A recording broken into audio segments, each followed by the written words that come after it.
안녕하세요. 8월 3일 월요일 아침입니다. 말씀과 함께 새롭게 오는 소망의 아침을 시작하겠습니다. 레리 오스본은 한 줄기 말씀의 빛에 우리가 순종할 때 하나님은 더 많은 빛으로 응답하신다라고 말씀합니다. 오늘 마가복음 4장 13절로 25절까지 말씀을 함께 묵상하기를 원합니다.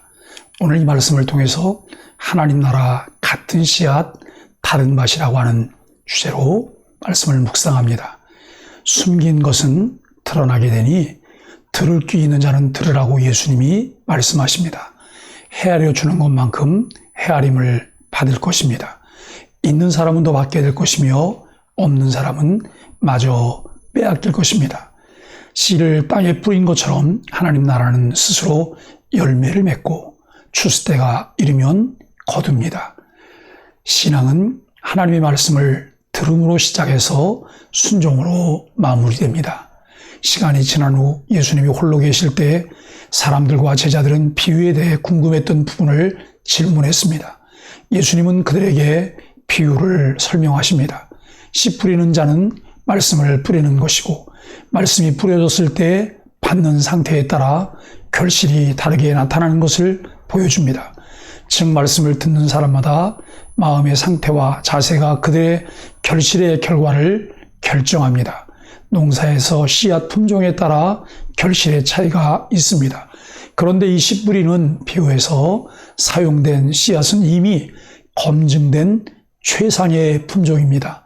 결국 같은 씨앗이지만 다른 밭이라는 조건의 차이가 결과를 결정하였습니다. 어떤 사람의 상태는 길바닥에 떨어진 씨와 같습니다. 애초에 말씀에 대한 기대감이나 간절함 없이 말씀을 듣습니다. 사탄이 즉시 와서 그들에게 뿌려진 말씀을 낚아채 갑니다. 마치 먹이를 던지자마자 낚아채는 새들처럼 말씀이 냉랭한 마음을 두들기기 전에 사탄은 다른 것으로 채워줍니다. 결국 말씀 자체에도 관심조차 없게 만듭니다. 어떤 사람의 상태는 자갈밭에 떨어진 씨와 같습니다. 처음 말씀을 들을 때는 아주 뜨겁게 반응하지만 감정이 식거나 조금만 어려움이 와도 금방 쓸모없게 됩니다. 말씀이 주는 기쁨으로 인해 열정적으로 반응하지만 척박한 마음으로 인해 뿌리를 내리기 전에 환난이나 박해가 일어나면 말씀의 능력을 부인하고 도망갑니다. 어떤 사람의 상태는 가시밭에 떨어진 씨와 같습니다. 말씀을 듣지만 온갖 염려와 걱정 및 유혹으로 인해 소득 없이 사라집니다. 세상의 염려, 재물의 유혹, 세상의 욕심이 들어와 열매를 맺지 못하게 말씀을 막는 경우입니다. 좋은 땅보다 더 많은 잡초로 인해서 좋은 씨가 결국에는 질식합니다. 마치 육신의 정욕과 안목의 정욕과 이생의 자랑으로 가득 찬 혼란스러운 마음으로 인해 씨앗이 결실되지 못하고 맙니다. 어떤 사람의 상태는 좋은 땅에 뿌려진 씨와 같습니다. 말씀을 듣고 마음에 품어 생각 이상으로 30배, 60배, 100배의 결실을 맺는 사람입니다.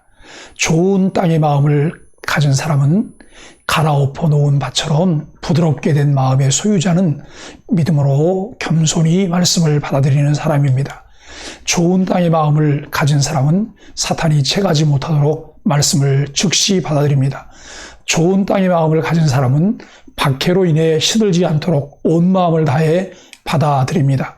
좋은 땅의 마음을 가진 사람은 세상의 관심이 말씀을 질식시키지 못하도록 삶의 전 영역에서 받아들입니다. 즉 말씀이 온유한 마음에 심어지면 삶에서 하늘나라의 결실을 맺습니다.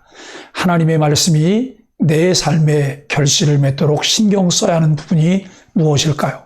내 삶에 뿌려진 말씀 가운데 순종함으로 결실해야 할 것은 무엇이 있을까요? 이어서 예수님은 집에 등잔을 두는 이유는 탁자나 선반 위에 두어 누구나 등잔 빛을 볼 수 있도록 함을 이야기하십니다. 즉 등잔 비유를 통해 하나님 나라의 비밀을 감추어 두거나 숨기지 않고 밝히 드러낼 것임을 말씀하십니다. 하나님의 목적은 빛이 어둠 속에서 가려지지 않고 모든 사람에게 드러남에 있습니다. 아무리 어두움이 치서도 빛은 그 공간을 환하게 밝혀줍니다. 예수님은 어두운 세상 속에 빛으로 오셔서 죄로 물든 세상에 자신을 내주셨습니다.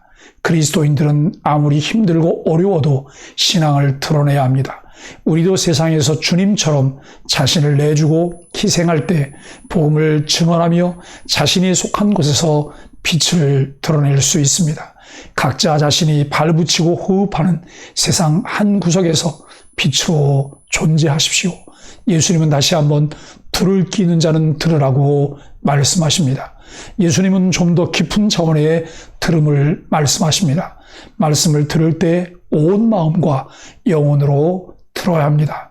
그래야만 더 풍성한 결실을 맺을 수 있습니다.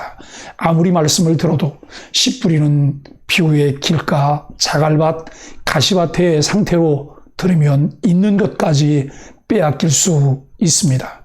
돌밭에 뿌려진 씨에 대해 말씀을 기쁨으로 받으라고 성경은 말합니다. 눈물로 은혜를 받는 것, 말씀을 기쁨으로 감격하는 것, 그것은 신앙의 표식이 아닙니다. 하나님의 말씀은 단순한 눈물이 아니라 삶에서 열매를 맺어야 합니다.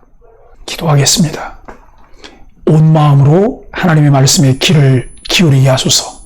주의 말씀을 온 세상에 드러내는 삶을 살게 하소서. 복음의 풍성한 열매를 맺게 하소서. 기도하겠습니다.